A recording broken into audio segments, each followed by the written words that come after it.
खड़क सिंह के खड़कने से खड़कती हैं खिड़कियाँ। आपने ये मनगुल्ला तो बचपन से सुना होगा, मगर इसके पीछे की दास्तान का नहीं पता होगा। खड़क सिंह पटियाला के महाराजा के मामू थे।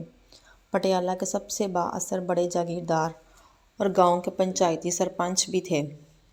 एक दिन मामला से तंग आकर भांजे के पास पहुंचे और कहा कि शहर के सेशन जज की कुर्सी खाली है, मुझे जज लगवा दे। इन दिनों किसी भी सेशन जज के ऑर्डर अंग्रेज़ वायसराय करते थे। भांजे से चिट्ठी लिखवाकर खड़क सिंह वायसराय के पास जा पहुँचे। वायसराय ने खत पढ़ा। वायसराय नाम खड़क सिंह। वायसराय तालीम खड़क सिंह। तुसी मैनू जज लाना है या स्कूल मास्टर? वायसराय हंसते हुए, सरदार जी मेरा मतलब है कानून की कोई तालीम तो हासिल की होगी आपने या नहीं? अच्छे बुरे की पहचान कैसे करोगे? खड़क सिंह ने मूँछों को ताव दिया और बोले, बस इतनी सी बात है, भला इतने से काम के लिए गधों की तरह किताबों का बोझ क्यों उठाऊं? मैं सालों से पंचायत के फैसले करते आ रहा हूँ, एक नज़र में भले चंगे की तमीज़ कर लेता हूँ। वायसराय ने सोचा कि भला कौन महाराजा से उलझे, जिसने सिफारिश की है वो जाने, और इसका मामू अर्ज़ी पर दस्तखत कर दिए और खड़क सिंह जस्टिस का फरमान जारी कर दिया। अब खड़क सिंह पटियाला लौटे और अगले दिन बतौर जस्टिस कमरा अदालत में पहुँचे। इत्तफाक से पहला केस कत्ल का था।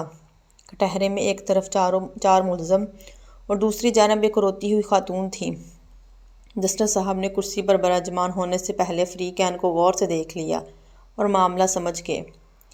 एक पुलिस ऑफिसर कुछ कागज़ लेकर आया और बोला, माय लॉर्ड, ये औरत क्रांति कौर है। इसका इल्ज़ाम है कि इन 4 लोगों ने इसके शोहर को कत्ल किया है। जस्टिस खड़क सिंह ने औरत से तफसील पूछी। औरत बोली, सरकार, दाई जानब वाले के हाथ में बर्छा था और बराबर वाले के हाथ में रांती और बाकी दोनों के हाथों में सोटे थे। ये चारों कमाद के औले से निकले और मेरे खसम को मार मार कर जान से मार दिया। जस्टिस खड़क सिंह ने चारों को गुस्से से देखा और पूछा, क्यों बदमाशो, तुमने बंदा मार दिया? दाएं तरफ खड़े बंदे ने कहा, ना जी सरकार, मेरे हाथ में तो कई थी। दूसरे ने कहा, मेरे हाथ में भी दरांती थी। हम तो सिर्फ बात करने गए थे और हमारा मकसद सिर्फ समझाना था। खड़क सिंह ने गुस्से से कहा, जो भी हो, बंदा तो मर गया ना।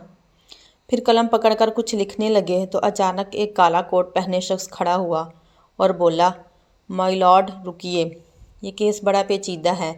ये एक ज़मीन का फड्डा था और जिस ज़मीन पर हुआ वो ज़मीन भी मुल्ज़मान की है। भला मकतूल वहाँ क्यों कर गया था?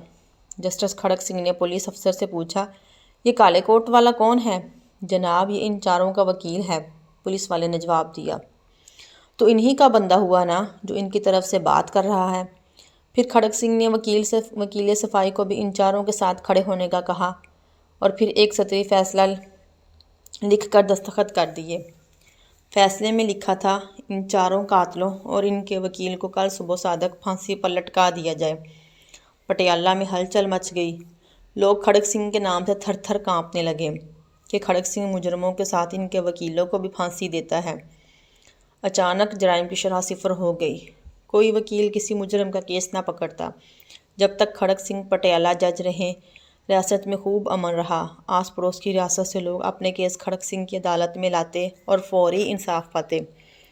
इस वाक़या में दौरे हाज़िर के पढ़े लिखे जजों के लिए एक गहरा सबक है कि अगर इंसाफ फौरी और मुजरमों के साथ इनके वकीलों को भी सज़ा मिलने लगे तो मुल्क में जराइम की शरह सिफर हो जाएगी।